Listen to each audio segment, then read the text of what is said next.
का बाबू ब्रेकअप?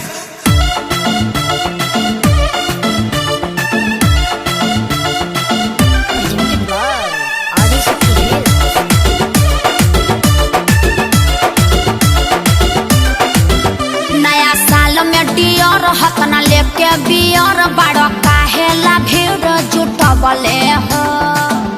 माय गॉड, उहो गइल छोड़ के तो हसे मुँह मोड़ के जवाना क्या तू रहा पटबले हो। दोसर आ जाई गोदी में समा जाई वो तो बेवफा थे गई तड़पा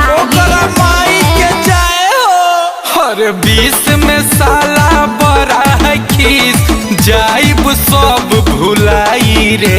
उसका लेकर भी जरा देना भैया। पुरन की के बढ़त चला चढ़त चला, पुरन की के नाम पर मुर्गा कटाई तबे नहीं की दारू पार्टी बनाई रे। पुरन की के नाम पर मुर्गा कटाई तबे नहीं की दारू पार्टी बनाई रे। तारिका खान पटा लिए।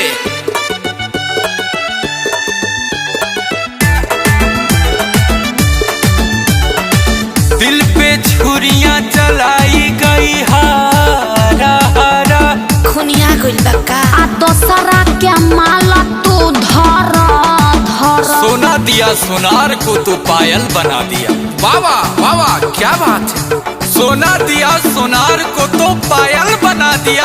आगे बोलिए। और दिल दिया दिलदार को तो घायल बना दिया। तू खातो इनु ब्यास दर्द में बोलो काहे बाड़ो या बाबू। कुछ जानी बोला बट दिलवा बेकाबू।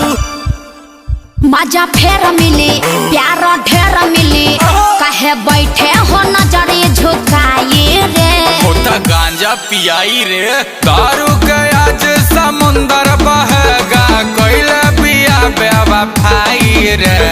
मारू भैया चिकना लायक है। पुरन की के अरे मारा मट्टी लगनी के। पुरन की के नाम पर मुर्गा कटाई तबे नहीं की दारू पार्टी बनाई रे।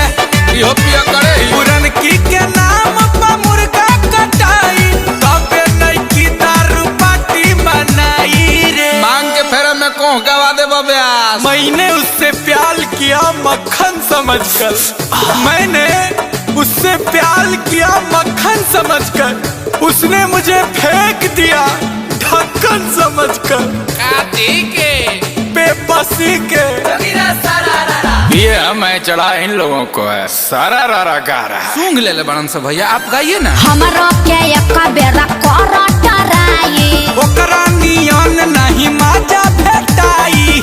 राउर हाइलोजन परोजन में बरेला राई धरी। सुन गुंजन हो पहिला न डन हो अखिलेश को आई ठुकराई रे।